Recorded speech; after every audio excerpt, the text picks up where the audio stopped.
Tu veux corriger 2 fois plus vite sans perdre en exigence et en aidant les élèves à progresser vraiment? Ce n'est pas une question de temps, c'est une question d'outils de décision. Aujourd'hui, je te montre l'outil Kaizen qui remplace le barème et qui change tout. Bienvenue sur Kaizen Time Prof, l'espace où on dépoussière la pédagogie, où l'on corrige autrement et où l'on met enfin les neurosciences au service d'une évaluation qui fait grandir, pas qui décourage. Si tu veux rendre ton quotidien plus clair, plus juste, plus humain, tu es au bon endroit. On commence par une vérité que personne ne nous dit. Quand tu corriges, tu n'as pas un problème de copie, tu as un problème de décision. Le barème te dit quoi compter, mais jamais quoi décider. Alors tu coches, tu retires, tu doutes, tu ajoutes, et au final, tu obtiens une note que tu as plus justifiée que construite. Et c'est ça qui est épuisant. Et puis un jour, j'ai changé une chose, j'ai arrêté de noter. Et j'ai commencé à décider. À partir de là, tout a changé. Je corrige plus vite, plus juste et surtout avec plus de cohérence et tellement moins de fatigue.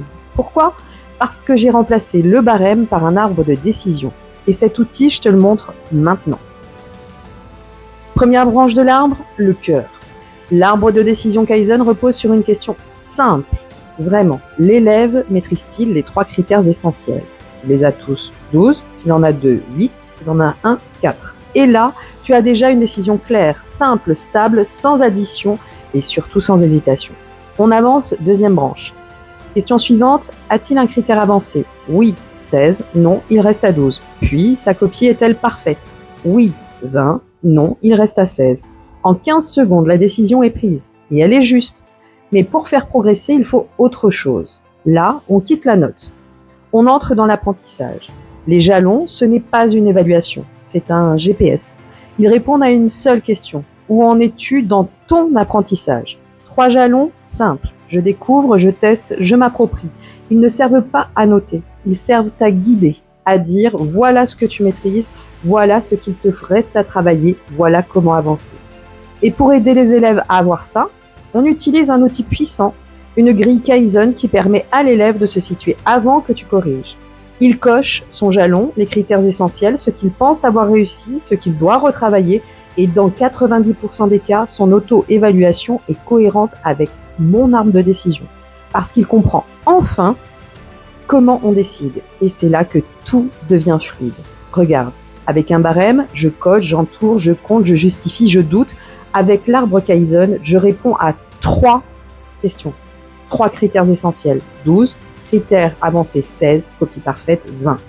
En 10 à 20 secondes, sans charge mentale, sans culpabilité. Et maintenant, la partie que j'adore expliquer, parce que c'est humain. Le cerveau adore la clarté. L'élève aussi, parce que là, tu prends une décision, pas une addition. Tu donnes un repère, pas une liste. Et surtout, l'évaluation redevient un levier de progression, pas un verdict. Et ça change une classe. Alors, l'arbre de décision Kaizen, c'est un outil qui m'a permis de corriger plus vite, plus juste et tellement plus sereinement. Et les jalons, ce sont eux qui montrent à l'élève exactement ce qu'il doit travailler.